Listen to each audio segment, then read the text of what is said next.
Hello boys and girls of primary 7. Once again it's Barugahare Augustus taking you through math lesson.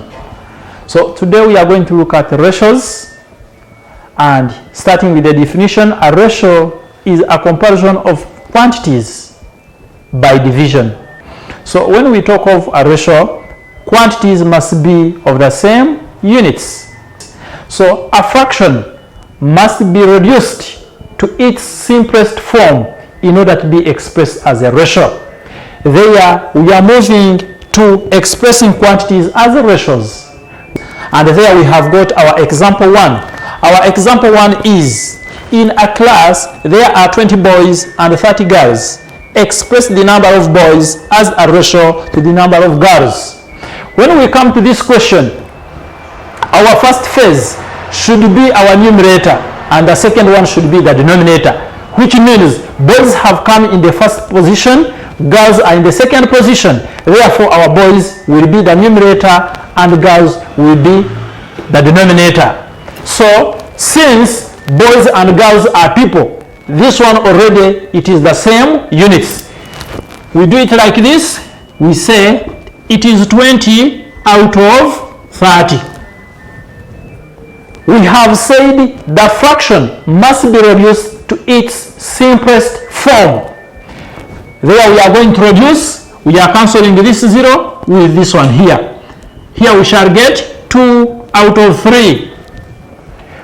When we reach here, we don't have any other factor that can reduce these two numbers. Therefore, this is our last part of the fraction. So we shall end by saying that the ratio is 2 to 3. So we shall have expressed the ratio of boys to girls in this form. Straight away we are moving to our example number 2. Express 1 week as a ratio to 14 days. So when we look at this question, 1 week is in the first position, 14 days in the second position. 1 week is our numerator, 14 days is our denominator. So we are writing it in this way: 1 week out of 14 days. Remember, we have said that quantities to be expressed as ratios must be in the same units.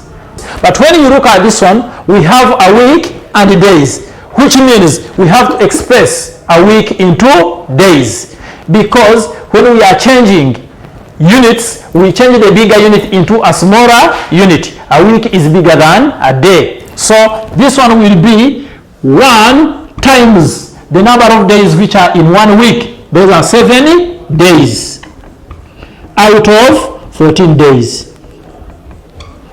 So this one is going to give us 7 days out of 14 days. And automatically when we are reducing, the days will go with the days here, and then by 7 once, by 7 in 14 it will be 2. So we shall get the fraction as 1 out of 2. And finally, this one is expressed in the ratio as 1 to 2. This is how we express the quantities as ratios. Remember, they have to be in the same units. The fraction must be reduced to its simplest form. And finally, we express it as the ratio. This one has marked the end of our lesson. Endeavor to do the assignment attached, and always hand your work in time. Love you.